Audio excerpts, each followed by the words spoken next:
चलिए next topic है हमारा कॉन्सेंट्रेशन सेल। देखिए अभी तक जो हमने इलेक्ट्रोकेमिकल सेल पढ़ा था, इलेक्ट्रोकेमिकल सेल में टू हाफ सेल्स का कॉम्बिनेशन है। वो दो हाफ सेल लेकर हम उसे कंबाइन कर देते हैं और जनरली वो टू हाफ सेल्स डिफरेंट होते हैं। जैसे एक डिफरेंट एलिमेंट्स के होते हैं, डिफरेंट मेटल्स के होते हैं। एक जिंक का है, एक कॉपर का है। कॉन्सेंट्रेशन सेल एक ऐसा सेल होता है जिसके दोनों electrode, anode as well as cathode, जिसके दोनों इलेक्ट्रोड सिमिलर हों, जिसके दोनों इलेक्ट्रोलिटिक सॉल्यूशन सिमिलर हों। यानी हमने जिंक इलेक्ट्रोड को जिंक इलेक्ट्रोड के साथ ही कनेक्ट किया हुआ है, कॉपर के हाफ सेल को दूसरे कॉपर के हाफ सेल से ही कनेक्ट किया हुआ है। Similar electrode, similar electrolytic solution दोनों हाफ सेल के अंदर। डिफरेंस किस चीज का? कॉन्सेंट्रेशन का। किसकी कॉन्सेंट्रेशन का? इलेक्ट्रोलाइट की कॉन्सेंट्रेशन का या इलेक्ट्रोड की कॉन्सेंट्रेशन का। कॉन्सेंट्रेशन सेल भी टू टाइप्स के होते हैं, electrode concentration cell, electrolyte concentration cell. Difference समझाते हैं हम आपको। आपने टू हाफ सेल्स लिए, मान लेते हैं जिंक के। नॉर्मल जो इलेक्ट्रोकेमिकल सेल है और कॉन्सेंट्रेशन सेल में डिफरेंस ये है कि नॉर्मल इलेक्ट्रोकेमिकल सेल में ये दोनों इलेक्ट्रोड अलग अलग मटेरियल के होते हैं generally, silver copper, silver zinc, copper zinc. Concentration cell में सिमिलर, सेम इलेक्ट्रोड होंगे। अगर ये जिंक का इलेक्ट्रोड है तो ये वाला भी जिंक का ही होगा। यहाँ ZnSO4 है, यहाँ भी ZnSO4 है, इसको कनेक्ट किया हुआ। अब इसमें दो टाइप के होते हैं, electrode concentration cell. Electrode concentration cell में क्या होता है कि इलेक्ट्रोलिटिक कॉन्सेंट्रेशन सेम होंगे। जैसे ये मान लेते हैं 0.1 मोलैरिटी का सॉल्यूशन है ZnSO4 का, तो यहाँ भी 0.1 मोलैरिटी का सॉल्यूशन होगा। यानी इलेक्ट्रोलिटिक कॉन्सेंट्रेशन में कोई डिफरेंस नहीं है। डिफरेंस किस चीज का है? इलेक्ट्रोड की कॉन्सेंट्रेशन में। इलेक्ट्रोड मतलब यहाँ पर जिंक का ज्यादा अमाउंट लेंगे या थिक इलेक्ट्रोड ले लिया, और यहाँ पर एक थिन इलेक्ट्रोड ले लिया, तो इलेक्ट्रोड की कॉन्सेंट्रेशन में डिफरेंस हो गया। ठीक है, इलेक्ट्रोड के अमाउंट में डिफरेंस हो गया। ये इलेक्ट्रोड कॉन्सेंट्रेशन सेल है। दूसरा है electrolyte concentration cell. Electrolyte concentration cell में इलेक्ट्रोलाइट की कॉन्सेंट्रेशन में डिफरेंस होगा। जैसे यहाँ पर मान लेते हैं 1 मोलर सॉल्यूशन है और यहाँ लेते हैं 2 मोलर सॉल्यूशन है, तो सेम इलेक्ट्रोड्स होंगे, सेम हाफ सेल्स होंगे, लेकिन दोनों हाफ सेल के अंदर इलेक्ट्रोलाइट की कॉन्सेंट्रेशन में डिफरेंस होगा। ये इलेक्ट्रोलाइट कॉन्सेंट्रेशन सेल हुआ। क्लियर हो गया? कॉन्सेंट्रेशन सेल का मतलब है जिसके दोनों इलेक्ट्रोड क्या हो? सेम मटेरियल के हो, लेकिन कॉन्सेंट्रेशन डिफर करे वहां पर, या इलेक्ट्रोलाइट का या इलेक्ट्रोड का। ठीक है, क्लियर हो गया? अब यहाँ पर दो टाइप के सेल होते हैं, इलेक्ट्रोड कॉन्सेंट्रेशन सेल। इसमें इलेक्ट्रोलाइट का कॉन्सेंट्रेशन सेम होगा, या कभी कभी एक ही इलेक्ट्रोलाइट के अंदर दोनों इलेक्ट्रोड आपने इमर्ज कर दिए। दूसरा इलेक्ट्रोलाइट कॉन्सेंट्रेशन सेल, जिसमें इलेक्ट्रोलाइट की कॉन्सेंट्रेशन में डिफरेंस होगा। ये ज्यादा पॉपुलर, ये ज्यादा इंपॉर्टेंट है हमारे लिए। कॉन्सेंट्रेशन सेल में हमें जो मेन डिस्कस करना है वो है इलेक्ट्रोलाइट कॉन्सेंट्रेशन सेल, जिसमें इलेक्ट्रोलाइट की कॉन्सेंट्रेशन में डिफरेंस हो। इलेक्ट्रोड कॉन्सेंट्रेशन सेल हमारे लिए बहुत इंपॉर्टेंट नहीं। एक एग्जांपल मैंने यहाँ पर दिया है कॉन्सेंट्रेशन सेल का। देखिए यहाँ पर एक सेल है Zn/Zn2 plus with concentration C1 and Zn2 plus Zn and concentration of Zn2 plus ion is C2। यहाँ पर दोनों इलेक्ट्रोड देखिए, एनोड इलेक्ट्रोड भी जिंक का है और कैथोड इलेक्ट्रोड भी जिंक का है। डिफरेंस किस चीज का है? एनोड हाफ सेल में जिंक आयन का कॉन्सेंट्रेशन C1 है, कैथोड हाफ सेल में Zn आयन का कॉन्सेंट्रेशन C2 है। तो ये कॉन्सेंट्रेशन सेल है। क्लियर हो गया? समझ में आया कॉन्सेंट्रेशन सेल? Yes sir. अब यहाँ पर सेल रिएक्शन कैसे बनेगा जरा समझिएगा। यहाँ पर प्रोसेस क्या हो रहा है? Zinc gives Zn2 plus. कौन सा Zn2 प्लस? C1 कॉन्सेंट्रेशन वाला। यहाँ पर क्या हो रहा है? Zn2 plus with C2 concentration gives Zn। ठीक है, तो जब दोनों के लेफ्ट साइड लिखेंगे, यानी Zn ये और इधर Zn2 प्लस विद C2, ये लेफ्ट बन जाए, ये आपका रिएजेंट बन गया। सेल रिएक्शन का रिएजेंट क्या हो गया? Zn plus Zn2 plus C2 concentration का gives product Zn2 plus with C1 concentration plus Zn, यही बनेगा। समझ में आया? सेल रिएक्शन इस केस में कैसे लिखेंगे? Yes sir. यहां पर है Zn gives Zn2 plus concentration C1, यहां पर है Zn2 plus with C2 concentration gives Zn। तो दोनों के लेफ्ट साइड यहाँ Zn और यहाँ Zn2 plus C2 concentration, ये आपका रिएजेंट हो गया। और दोनों के राइट साइड यानी Zn2 plus with C1 concentration and Zn, ये प्रोडक्ट हो गया। ठीक है? Yes sir. n की वैल्यू 2, नंबर ऑफ इलेक्ट्रॉन्स। अब यहां पर देखिए, अगर हम इसके ऊपर नस्ट इक्वेशन लगाएं तो क्या होगा? अगर इस सेल के ऊपर नस्ट इक्वेशन अप्लाई करें तो इसका नस्ट इक्वेशन होगा E of cell is equal to E naught of cell minus 0.0591 upon 298 kelvin के लिए लगाएं, log concentration of product, product में क्या लेंगे? Zn2 plus with concentration C1 upon Zn2 plus with concentration C2। ठीक है? अच्छा, इस E नॉट ऑफ सेल को क्या लेंगे? ये E नॉट ऑफ सेल क्या होगा? E naught of Zn minus E naught of Zn। ठीक है? Yes sir. तो ये वैल्यू 0 हो जाएगा। Yes sir. जिंक के स्टैंडर्ड रिडक्शन इलेक्ट्रोड पोटेंशियल में से जिंक का ही standard reduction electrode potential minus कर रहे हैं आप, तो ये टर्म फाइनली देखिए यहाँ पर 0 हो गया। तो कॉन्सेंट्रेशन सेल का ईएमएफ हो जाएगा 0 minus 0.0591 upon 2 log C1 upon C2। अब अगर हम इसको C2 अपॉन C1 करें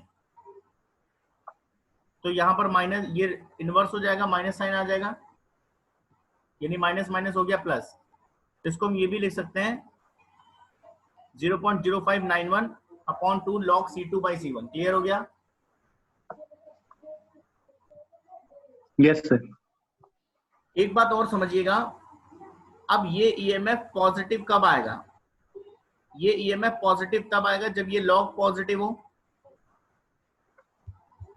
ये ईएमएफ तभी पॉजिटिव आएगा जब ये लॉग पॉजिटिव हो। Yes sir. ये पॉजिटिव तब होगा जब C2 upon C1 greater than 1 हो। Yes sir. और ये ग्रेटर देन 1 कब होगा? जब C2 ग्रेटर देन C1 हो। Yes sir. ठीक। C2 क्या है? कैथोड वाला जिंक है, कैथोड हाफ सेल के अंदर जिंक का कॉन्सेंट्रेशन है। ठीक है? तो ध्यान समझिएगा अब जो मैं कहने जा रहा हूं। कॉन्सेंट्रेशन सेल में, क्योंकि दोनों हाफ सेल तो आपने सिमिलर लिए हुए हैं, जब कोई कॉन्सेंट्रेशन सेल आप बनाते हैं, इलेक्ट्रोलाइट कॉन्सेंट्रेशन सेल, तो जो हायर कॉन्सेंट्रेशन का इलेक्ट्रोलाइटिक सॉल्यूशन लेते हैं वो ऑलवेज कैथोड का काम करेगा। यहां पर देखिए ना, हमने सारे डेरिवेशन में कंक्लूड क्या किया कि ये सेल तभी वर्क करेगा, इस सेल का ईएमएफ तभी पॉजिटिव होगा जब C2 ग्रेटर देन C1 हो। इसका मतलब कि जब कैथोड हाफ सेल का कॉन्सेंट्रेशन एनोड हाफ सेल से ग्रेटर हो। ठीक है? या इसका रिवर्स कहें, अगर हम कोई कॉन्सेंट्रेशन सेल बनाते हैं तो उसमें जो हायर कॉन्सेंट्रेशन का जो इलेक्ट्रोलाइटिक सॉल्यूशन होगा वो हाफ सेल कैथोड की तरह एक्ट करेगा ऑलवेज, तभी सेल काम कर पाएगा, तभी उसका ईएमएफ पॉजिटिव होगा। ठीक है? Yes sir. देख लीजिए एक बार, आपने हाफ सेल की रिएक्शन, सेल रिएक्शन में किसी को कोई प्रॉब्लम है कॉन्सेंट्रेशन सेल के लिए? नस्ट इक्वेशन अप्लाई किया, ये टर्म 0 हो जाएगा क्योंकि दोनों हाफ सेल, दोनों standard reduction electrode potential zinc के ही लेंगे। और यहां से ये वैल्यू होगी minus 0.0591 upon 2 log C1 upon C2। इसको C2 अपॉन C1 लिखें तो यहाँ पर प्लस हो जाएगा ये। अब ये टर्म तभी एग्जिस्ट करेगा, ये ईएमएफ, जब C2 ग्रेटर देन C1 हो। C2 कहां पर है? कैथोड हाफ सेल के अंदर जिंक का कॉन्सेंट्रेशन। इसका मतलब कोई भी कॉन्सेंट्रेशन सेल किसी भी कॉन्सेंट्रेशन सेल में कैथोड हाफ सेल का कॉन्सेंट्रेशन ऑलवेज ग्रेटर होना चाहिए। ये रिवर्स कह लो कि जहां पर कॉन्सेंट्रेशन ग्रेटर होगा वो इलेक्ट्रोड कैथोड की तरह काम करेगा कॉन्सेंट्रेशन सेल में। ठीक है, क्लियर हो गया? ये सब आपके पास लिखा हुआ है। अब इसमें क्या होता है कि जब सेल काम करेगा, अच्छा आप एक बात और समझिएगा, इस केस में एक प्रॉब्लम और समझिएगा।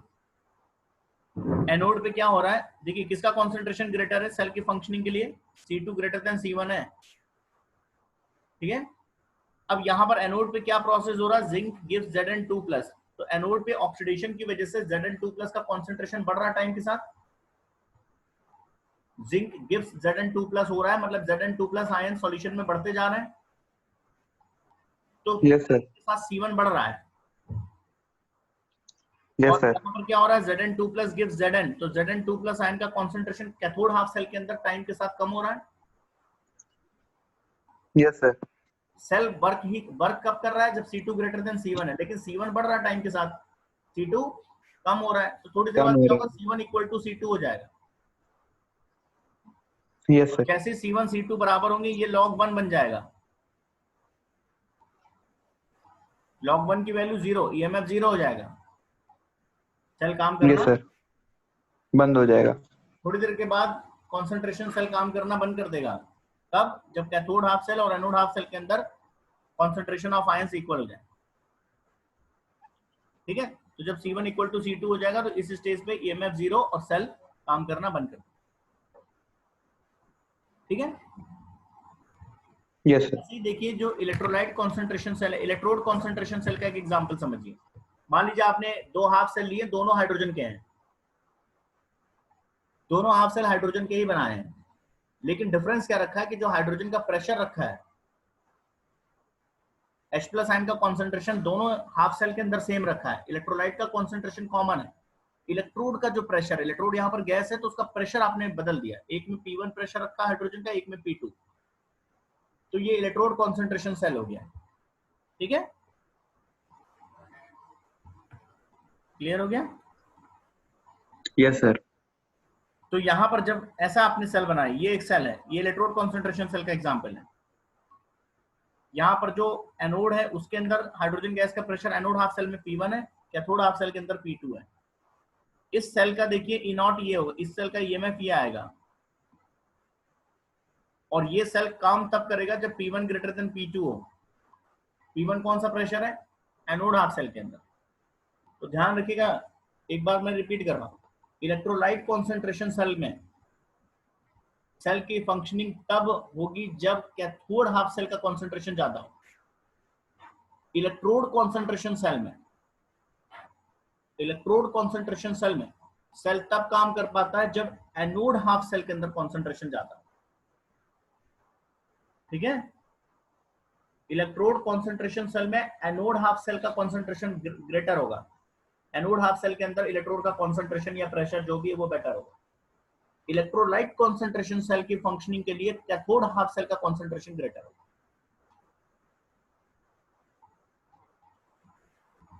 अब एक टॉपिक है equilibrium constant from Nernst equation. Nernst equation से इक्विलिब्रियम कांस्टेंट किसी रिएक्शन का कैसे फाइंड करेंगे, रेडॉक्स रिएक्शन में। ये क्लास 11th में भी है, वैसे आप देख सकते हैं जो हमारा नर्स्ट इक्वेशन है उसमें जहां पर रिएक्शन कोशेंट आता है, इक्विलिब्रियम पोजीशन पे पहुंच के वो रिएक्शन कोशेंट यानी Q बन जाएगा इक्विलिब्रियम कांस्टेंट यानी Kc, और इक्विलिब्रियम पोजीशन पे EMF ऑफ सेल बन जाएगा 0। ठीक है, तो देखिए यहाँ पर जो हमारा नर्स्ट इक्वेशन है वो क्या है, E of cell is equal to E0 of cell minus 2.303 RT upon NF log Q होता है यहाँ पे, ओरिजिनल इक्वेशन में यहाँ Q होता है। क्लियर हो गया? लेकिन जब हम इक्विलिब्रियम की बात करेंगे तो इक्विलिब्रियम पे EMF ऑफ सेल बन जाएगा 0, दो चेंजेस करेंगे, इसको 0 कर देंगे और Q बन जाएगा Kc। तो आपका इक्वेशन हो जाएगा E0 of cell is equal to 2.303 RT upon NF log Kc। इस रिलेशन को मार्क कर लीजिएगा, किसी भी सेल रिएक्शन का अगर हमें Kc पता है तो हम उसका स्टैंडर्ड EMF फाइंड कर सकते हैं। और इसका रिवर्स केसी अगर हमें फाइंड करना, स्टैंडर्ड ईएमएफ हमें पता है,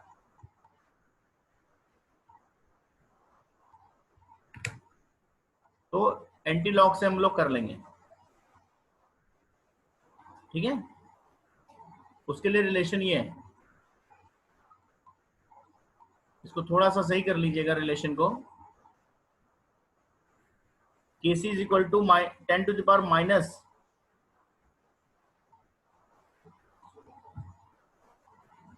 NF E नॉट आएगा ऑफ सेल,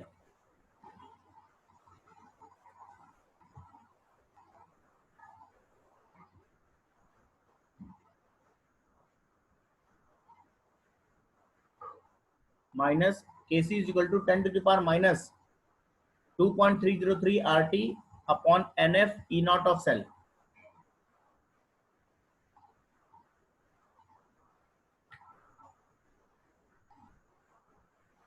इन पे न्यूमेरिकल्स कम आते हैं बट फिर भी।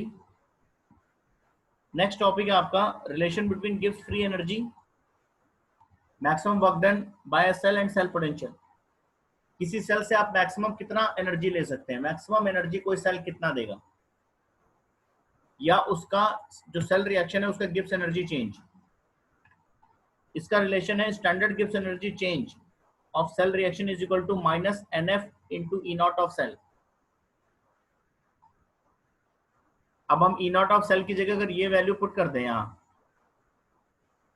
तो डेल्टा G नॉट और Kc में भी रिलेशन आ जाएगा। ये E नॉट ऑफ सेल की जगह ये पुट करिए तो minus NF into 2.303 RT upon NF log Kc। तब यहां से आप ये NF कैंसिल और रिलेशन हो गया delta G naught is equal to minus 2.303 RT log Kc। ये डेल्टा G नॉट और Kc में रिलेशन है किसी रिएक्शन के लिए, स्टैंडर्ड गिब्स एनर्जी चेंज और इक्विलिब्रियम कांस्टेंट के बीच में रिलेशन। किसी भी सेल का जो मैक्सिमम वर्क डन होता है W मैक्स, वो होता है NFE नॉट ऑफ सेल। इसे भी नोट कर सकते हैं। किसी भी सेल का जो मैक्सिमम वर्क डन है वो ये है। कोई भी सेल मैक्सिमम कितनी एनर्जी आपको दे सकता है, कितनी एनर्जी देने के बाद वो सेल डेड हो जाएगा, ये है NFE सेल। जैसे एक एग्जांपल समझाता हूं मैं। मान लीजिए आप मार्केट से डैनियल सेल खरीद कर लाते हैं। डैनियल सेल में एनोड कैथोड क्या है,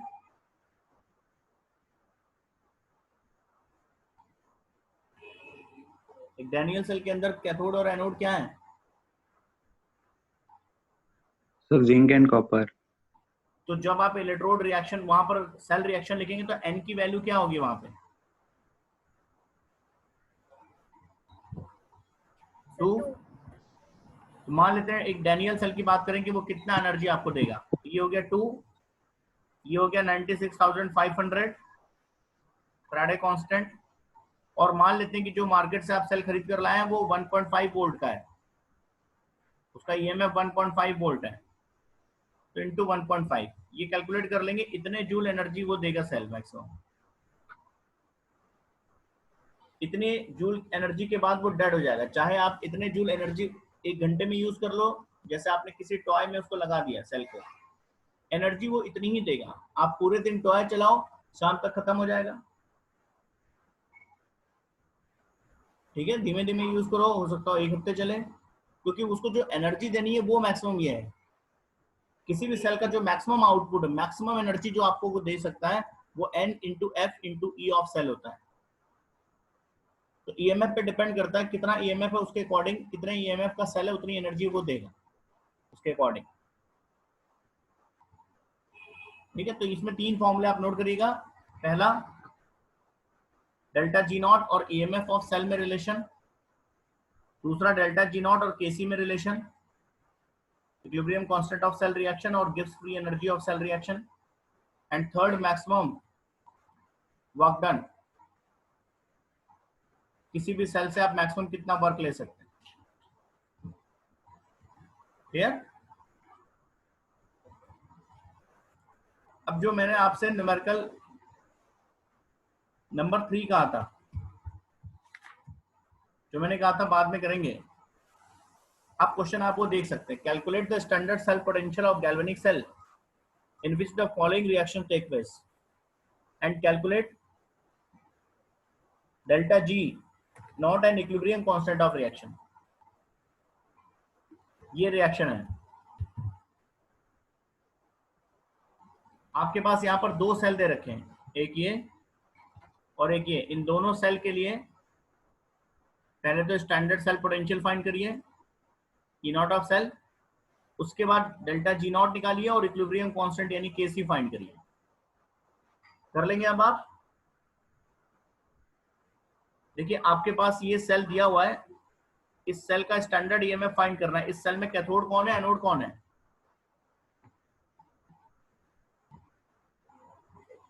कैथोड एनोड है और CD कैथोड है।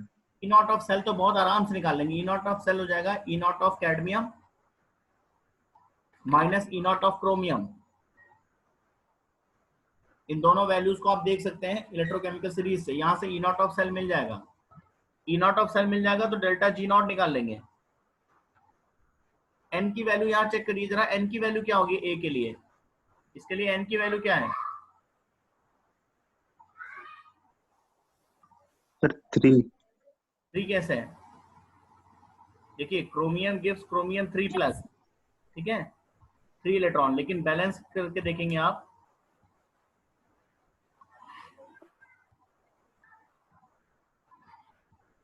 सिक्स इलेक्ट्रॉन्स का इन्वॉल्वमेंट है। Yes sir. तो एन यहाँ पर 6 होगा। तो जब आप delta G naught, E naught of cell तो बड़े आराम से निकाल लेंगे। ई नॉट ऑफ सेल क्या होगा? E naught of CD2 plus oblique CD minus E naught of CR3 plus oblique CR।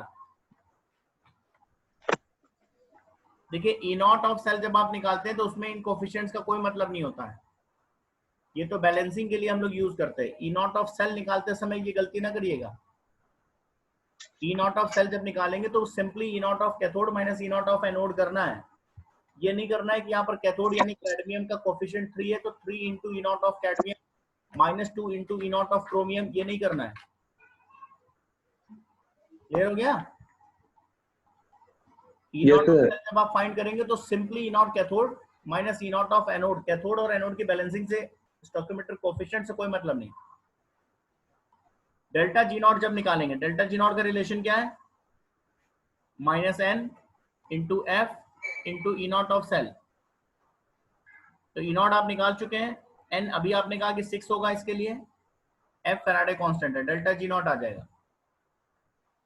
Next KC find करना है, डेल्टा जी नॉट और केसी के रिलेशन से कर लीजिएगा।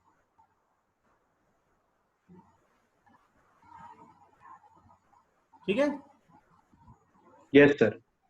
अब इसको देखिए, यहां पर एन की वैल्यू कितनी है? बैलेंस करेंगे पहले से।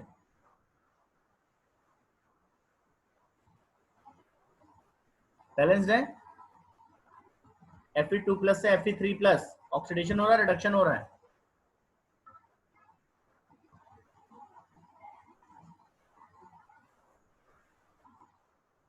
ऑक्सीडेशन है, रिडक्शन है? ये oxidation. Oxidation, loss of electron है। ये Ag plus gives Ag, reduction है। सर रिडक्शन कौन है यहाँ पे?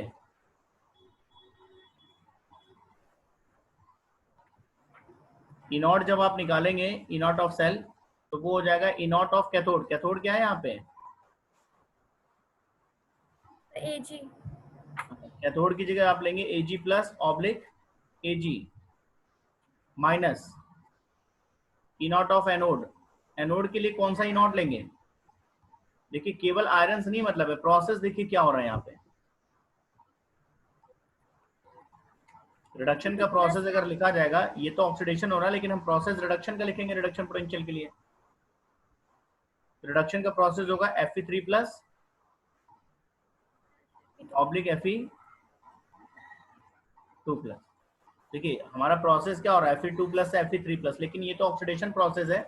हम रिडक्शन पोटेंशियल को लिखेंगे तो ऐसे लिखेंगे Fe3 plus oblique Fe2 plus. तो जो चेंज हो रहा है वही पोटेंशियल यूज करेंगे हम। आप इसकी वैल्यू देखिएगा इलेक्ट्रोकेमिकल सीरीज से,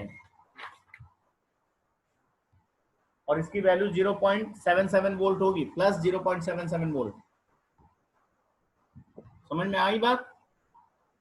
आयरन की जब आप वैल्यू देखेंगे इलेक्ट्रोकेमिकल सीरीज में तो बहुत सारी वैल्यूज मिलेंगी, Fe2 प्लस ऑब्लिक Fe के लिए, Fe3 प्लस ऑब्लिक Fe के लिए, Fe3 plus oblique Fe2 plus के लिए। किस रिएक्शन में आयरन में क्या चेंज हो रहा है उसके अकॉर्डिंग वैल्यू रखेंगे, ठीक है। यहां से E0 आ जाएगा, N की वैल्यू यहां पर क्या है 1, तो अब निकल आएगा डेल्टा G0 यस सर। और उसके बाद Kc की वैल्यू,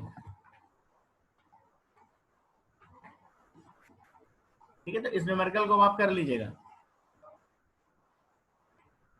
चलिए अब ये यस सर। नेक्स्ट टर्न पे ये हमारा इलेक्ट्रोकेमिकल सेल पूरा कंप्लीट। नेक्स्ट टर्न पे हम लोग इलेक्ट्रोलिटिक सेल डिस्कस करेंगे, इलेक्ट्रोलिसिस, इलेक्ट्रोलिटिक सेल और फैराडेज लॉ।